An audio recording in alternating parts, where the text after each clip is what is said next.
Hello. Now, are you ready to start thinking about presenting to an audience? Did you know that some statistics show that the fear of presenting is greater than the fear of dying, fear of death? Well, I don't want to scare you off. I want to help you. And so the first thing I want to tell you about presenting in front of your audience is how to be authentic, how to maintain your authenticity. Well, first of all, you need to speak from your heart. I need to realize one thing, that people are persuaded, they are convinced, they buy into something, not because of necessarily giving logical argumentations and explaining and exposing arguments, but most of all because they are led by emotions. See, emotions, that is the power that drives people to make decisions, to change their minds. And so if you want to be authentic, you need to really speak from your heart.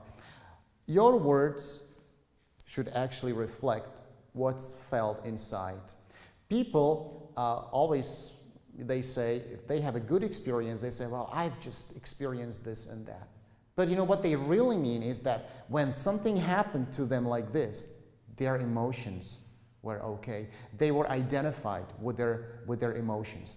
The second thing I want to tell you is that not only speaking from your heart is important, but also you need to believe what you speak. You need to believe your message.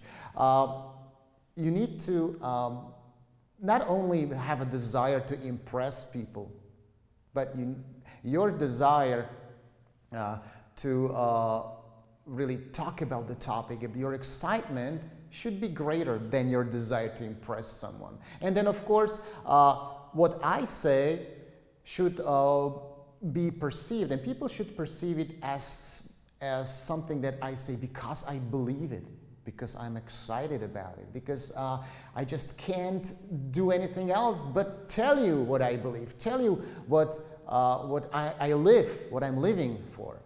And then, maybe I already touched on this, show your emotions. I already told you, emotions are the power that drives people to change their behavior, that drives people to change their minds, to make commitments, to get persuaded, become convinced about something. And so it's not necessarily a bad thing, because maybe we've been told that don't show emotions.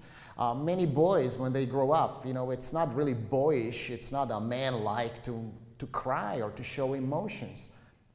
But in public speaking and in business, showing emotions has proven to be a strong asset, has proven to be something that is really persuading, that is really something that adds value to what you say.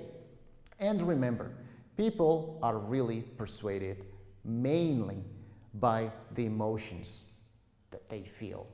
And if you are able to make them feel something, to make the emotions going, then you are on a good track, on the right track to show that you are a competent and a very good speaker.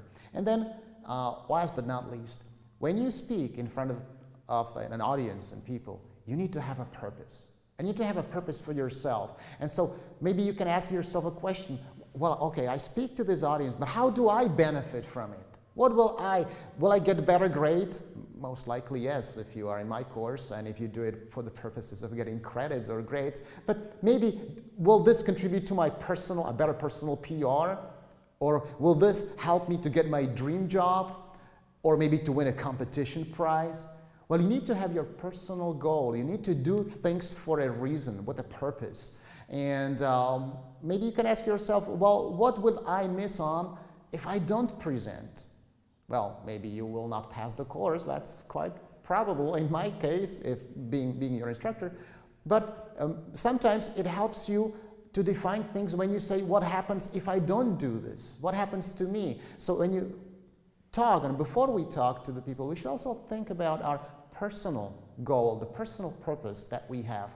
And then the last thing I want to tell you about is not talking about my personal purpose, but to talk about what I call a beyond purpose something that goes beyond concentrating, focusing on myself, something that shifts my attention from myself to somebody else, from myself to the audience. And so when I, as a good speaker, speak to an audience, when you as a good speaker speak to an audience, well, your thinking is not really about what you need, about what you want, about what you desire.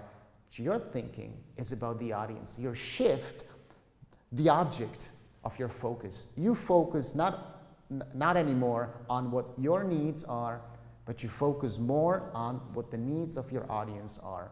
What change can I produce in my audience? What value can I give them? If I do not speak, if I don't tell them this thing now, what will happen to them? Will they feel sorry? Will they notice?